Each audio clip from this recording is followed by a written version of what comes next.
Schools में हम बच्चों को भेज रहे हैं, इतनी फ़ीस हम अदा करते हैं और बहुत सारे काम ऐसे हैं जो कि हम छोड़ देते हैं इस बात पे कि बच्चों को स्कूल्स में क्या सिखाया जा रहा है। लेकिन जाके पता ज़रूर करना चाहिए कि बच्चों को क्या चीज़ें ऐसी हैं जो कि स्कूल्स में बताई जाती हैं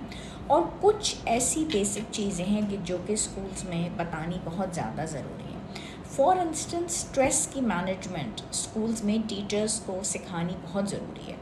अगर वही स्ट्रेस मैनेजमेंट आप ख़ुद अपने बच्चों को मैनेज करवाना सिखाएं तो बच्चे माँ बाप के काबू भी नहीं आते, बुरा बहुत मानते हैं। फिर और भी बहुत सारी चीज़ें होती हैं, इंश्योरेंस के बारे में, सर्वाइवल स्किल्स के बारे में उनको बताना, पंचुअलिटी के बारे में तो बताया ही जाता है, लेकिन बहुत सारे पर्सनल फाइनेंस के इशू, पैसों का संभालना, फिर कुकिंग है, कोडिंग की चीज़ें हैं, बेसिक होम का रिपेयर होना, टैक्सेस हैं, लोगों में बात कैसे करना, नॉर्मल एटिकेट्स क्या होते हैं, अपने आप को बचाना, गाड़ी की मेंटेनेंस, ये ऐसी सारी चीज़ें जो कि स्कूल्स में सिखानी बहुत ज़रूरी है।